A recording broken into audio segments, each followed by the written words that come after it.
Aujourd'hui, nous allons voir les 6 signes qui peuvent te montrer que ton couple ne va pas bien. Hein?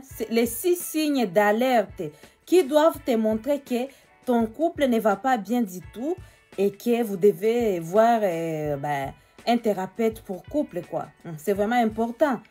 Quand tu vois ce genre de signes, il ne faut pas croiser les bras, il ne faut pas te dire, bon, tant pis, il ne faut pas laisser tomber. Si tu tiens vraiment à ta relation et que tu remarques ce genre de signes, réagis rapidement. Donc, je suis Joyce, coach en relation amoureuse, je suis sexothérapeute. Je te demande de regarder la vidéo jusqu'à la fin parce que chaque point compte. Partage-la autour de toi parce qu'ici, on partage, on n'est pas égoïste. Abonne-toi à la chaîne YouTube, TikTok, Facebook, Instagram. Nous avons beaucoup de vidéos de qualité et sans tabou. N'oublie pas de mettre un j'aime. C'est pour dire à l'algorithme que vous aimez mes vidéos. Nous sommes une équipe. N'oublie pas, il y a la formation qui est sur mon site et qui est intitulée Comment donner le maximum de plaisir à ma femme. Vous allez trouver la formation sur www.joycepeace.com. J'espère avoir tout dit. Voilà. Donc, quels sont les 6 signes qui peuvent être des signes d'alerte pour te montrer que non, en tout cas, ton couple ne va pas bien. Il faut que tu réagisses. Et tu dois réagir rapidement. Signe numéro 1, c'est manque de communication. Oui, oui les amis, manque de communication. Donc au départ, en fait, vous communiquez surtout, vous parliez de tout et de rien, vous étiez comme des enfants, vous étiez comme des... En tout cas, la communication était fluide, la communication était intense sur tous les plans. Que ce soit la communication sur les projets, la communication sur tous les plans. En tout cas, si c'était toi, tu proposais quelque chose, ton mari proposait quelque chose. En tout cas, c'était trop bien. Mais à un moment donné, la communication s'arrête. Donc, les communications que vous allez garder, vous deux, ça sera seulement les communications liées aux enfants. Et l'enfant sera souvent, la plupart des fois, l'enfant sera l'intermédiaire. Va dire à ton père, va dire à ta mère ceci. Ou quand vous allez communiquer, oh, l'école de l'enfant a dit ceci. Si vous avez des enfants, dis-moi. Quand tu remarques ce genre de signes, il faut briser la glace. Ne restez pas comme ça. Parce que si tu laisses ce genre de signes persister dans ton couple, et après, ça sera trop tard. Ça sera trop tard. Il faut réagir rapidement. Signe numéro 2, c'est absence de rapport. Les rapports, comme je l'ai dit souvent, c'est ça la nourriture du couple. Une personne qui ne mange pas, c'est une personne qui peut mourir de faim. Si vous ne mangez pas, vous n'avez pas de rapport, votre couple peut être au bord de la rupture. C'est-à-dire qu'avant, vos rapports étaient intenses, avec plaisir partagé et tout. Tout était nickel. Mais à un moment donné, tout le monde s'en fiche du rapport. Toi, tu n'aimes pas. Tu t'en fiches du rapport, que tu sois la femme, l'homme s'en fiche des rapports. Vous allez vous retrouver avec 3 mois sans rapport. Voilà. Ou bien quand vous allez faire les rapports, c'est un truc vite fait, quoi. C'est juste ça sera comme pour remplir son devoir d'époux ou d'épouse, quoi. Mais ce n'est pas par plaisir partagé.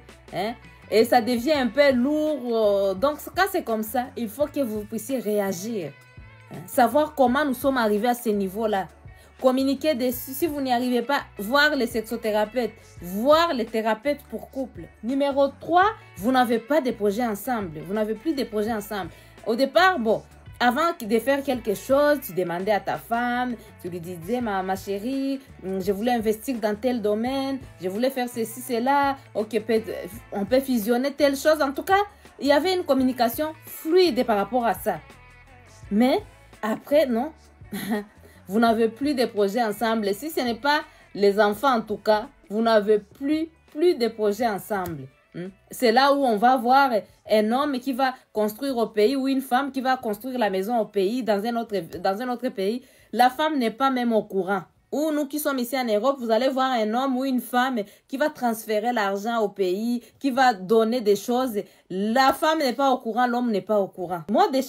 Ou bien vous voyez par exemple que ton mari ou ta femme a fait quelque chose, a donné des cadeaux à plusieurs personnes. En cachette, vous voyez, parce que chacun a ses projets en tout cas. Et puis, la personne à qui on a donné l'argent ou les cadeaux vient te voir.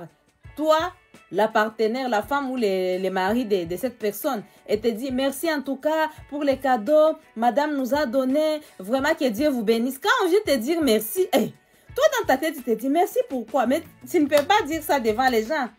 Tu te demandes dans ta tête, tu ne sais pas pourquoi on t'a dit merci. Tellement que chacun pour soi, Dieu pour tous dans votre foyer. Quand tu vois ce genre de signes, réagis. Imagine, toi, on vient te dire merci alors que tu n'as rien donné. Ta femme a donné quelque chose en cachette. Ton mari a donné quelque chose en cachette. Ça détruit le couple. Vous voyez ce genre de situation, ne gardez pas rancune. Il faut communiquer dessus. Il faut, on dit quoi? Il faut enlever l'abcès, même si ça va faire mal, mais au moins vous serez guéri. Au moins votre couple sera restauré. S'il y a quelque chose encore à restaurer, on peut restaurer ça. Donc, quatrième signe, vous avez souvent des disputes, des violentes disputes sur des petites choses. Les petites choses auxquelles auparavant, ben, si ça arrivait, ça n'avait pas d'impact sur votre relation.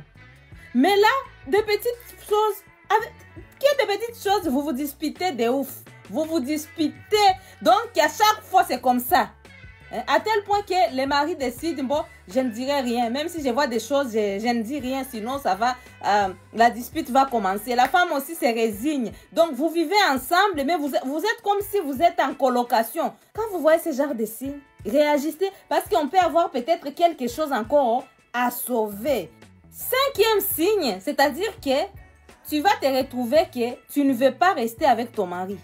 Ton mari ne veut pas rester avec toi. Toi, tu ne veux pas rester avec ton mari. À chaque fois, en tout cas, ben, avant, quand vous étiez encore, la relation était bonne, la relation de couple était bonne, tu aimais tout le temps être avec ton mari. Où est mon mari? Où est ma femme? Où est ma femme? Mais à un moment donné, non, c'est devenu catastrophique. Tu ne veux pas que ta femme soit là. Quand tu quittes tôt au boulot, en tout cas, tu cherches comment aller passer le temps avec tes amis. Parce que tu te dis, au lieu d'aller voir cette femme-là, tu préfères rester avec les amis, quoi. Et vous allez voir, beaucoup de personnes vont improviser les prières. Si c'est des gens qui vont à l'église, ah, je vais aller à la prière, je vais aller à la prière. On va penser que la personne est trop spirituelle, alors que cette personne, elle cherche à fuir sa femme ou son mari qui est à la maison.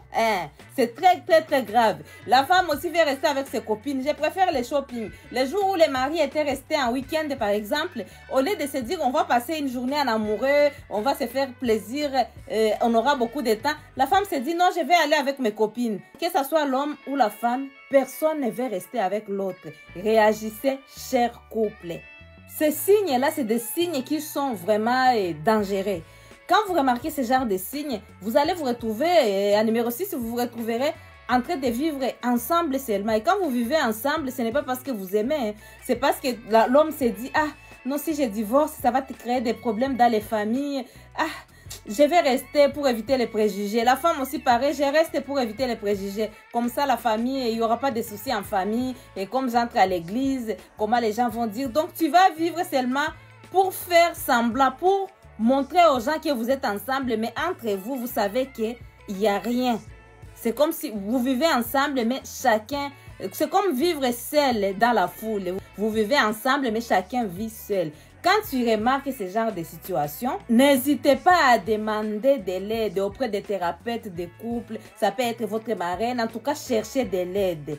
Dites-moi ce que vous en pensez en commentaire. Je vous fais des gros bisous et je vous dis à très bientôt.